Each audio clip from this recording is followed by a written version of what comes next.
ዛሬ እንግዲህ የቅጠል ተራ የመኖሪያ ቤቶች ግንባታ የደረሰበትን ስራ ገምግመናል። እጅግ በጣም አስደናቂ በሆነ ሁኔታ የዛሬ 2 ወር የተጀመረው ወደ 9ኛው ወለል ላይ ደርሷል።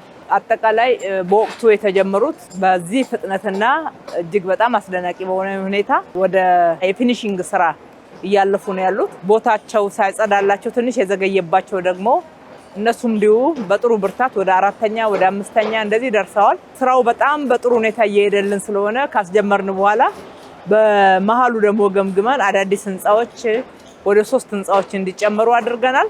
ሰፈሩ እጅግ በጣም ማራኪ፣ ለመኖር ምቹ፣ ለህፃናት ቦርቀው ተጫውተው የሚያድጉበት ምቹ መኖሪያ አካባቢ ሆኖ እየተገነባ ነው ያለው። ሰፈር ነው እየተገነባ ያለው፣ መኖሪያ ቤት ብቻ ሳይሆን ሰፈር ነው እየተገነባ ያለው።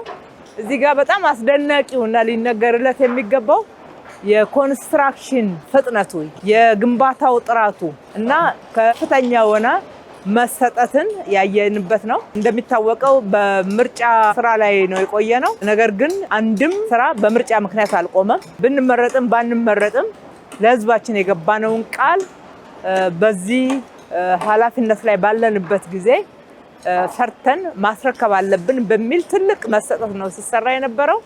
ቃላችን በተግባር ነው። ስራው በጥሩ ሁኔታ ወጥቷል። የክረምት ስራው ከዚህ በኋላ የሚጎዳው ነገር የለም።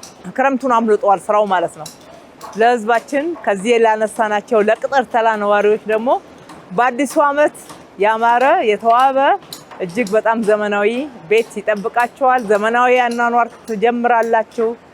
ቅጠል ተራን ትላንትና ከጀመርነው በተለምዶ ገዳም ሰፈር ተብሎ ከሚጠራው ከከንቲባ ጽሕፈት ቤት ጀርባ ካለው ሰፈር ጋራ አንድ ላይ እንዴት አድርገን አገጣጥመን ይሄን አካባቢ ሙሉ ለሙሉ መቀየር እንችላለን የሚለውን ታሳቢ ያደረገ ስራ ነው የምንሰራው። መሀል ላይ ጣሊያን ሰፈር የሚባለው አለ፣ እሱንም እንጨምረዋለን። ይሄ ኮኔክትር ሲሆን አንድ ላይ ሲገናኝ አካባቢው አጠቃላይ ሲደማመር አንድ ትልቅ ከተማ ነው የሚሆነው።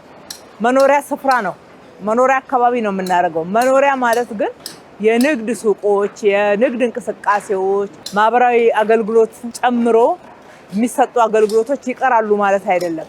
አብረን ታሳቢ አድርገን ነው። ፖሊስ ጣቢያዎች ይገነባሉ። እዚህ ውስጥ ያሉ ትምህርት ቤቶች በአዲስ መንገድ ይገነባሉ። ጤና ጣቢያ በተጨማሪ የሚያስፈልገውን ማስፋፋትና እድሳት እናደርግለታለን። ሁሉም ህንፃዎች ሱቆች አሏቸው፣ ፓርኪንግ አለው። በሁለቱ ብሎኮች መካከል እንደዚህ አይነት ሰፊ የመንቀሳቀሻ መንገድና ለጋራ መጠቀሚያ የሚሆኑ ስፍራዎች አሉት።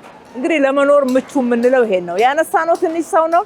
በብዙ እጥፍ ቤቶችን ጨምረን ነው እያገኘን ያለነው። በየቦታው ላይ ካነሳነው ሰው ጋራ ሲታይ ፈጽሞ ቁጥሩ የማይወዳደርና የማይመጣጠን በብዙ እጥፍ መልሶ ብዙ ነዋሪዎችን የሚይዝልን ሆኖ እየተገነባ ነው ያለነው። እየገነቡ ያሉትን ኮንትራክተሮች በጣም ላመሰግናችሁ ወዳለው፣ በርቱ ማለት ወዳለው።